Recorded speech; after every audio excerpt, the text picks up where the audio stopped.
most important thing for a renegotiation to be successful is that you need to show FedEx that there's a reason their previous rates were wrong, or at least just need to be updated. So it's really critical to put as much information together as you can if you want this to work. You'll really want to create a narrative that makes it easy for your terminal to approve a renegotiation. And so that involves a few things to think through. The first is that everyone needs to get familiar with something called the unique characteristics of your territory. So even if you're not worried about renegotiations, you need to listen to this, because this is a way to codify the various things about your territory that cost you time or money every day. You know, so if there's traffic, or there's a bridge that's under construction, or there's a stop that takes an extra 2 hours every day, anything that you can think of needs to be called out. And we have a template for that that we can share with you if you reach out to us. And this one is really important because it's not just for renegotiations, but really every single year when you're coming up to the time when it's about time to renew your contract, before you get your MISOs, you need to submit in these unique characteristics. That's going to have the highest chance of improving the revenue that FedEx assigns your territory.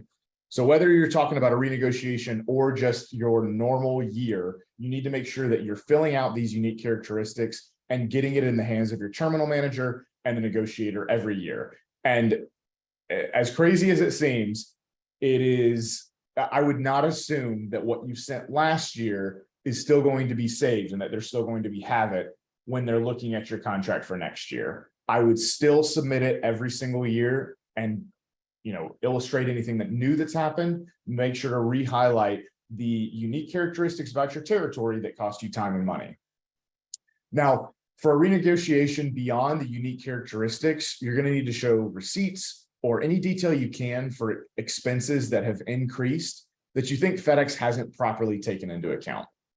And the last thing you need to do is put a written document together that explains all of this, and then also asks for a specific revenue number. And I'm not talking about asking for $1 million. I'm saying $1,234,568.43. Be very specific and show that that revenue ask that you're asking for is based on those expenses and the things that have changed. Because what you want to do is make it as easy as possible for FedEx to say yes and to approve the process. Now, important to note, there's no guarantee this is going to work. There's no guarantee that FedEx has to take a renegotiation, but it is a pathway and it is an option for you as a contractor, and it doesn't cost you anything to submit for a renegotiation. You're basically just going in the portal and submitting. So this is something to be aware of, and it is a tool to use during a year where you feel like you need to renegotiate mid-year.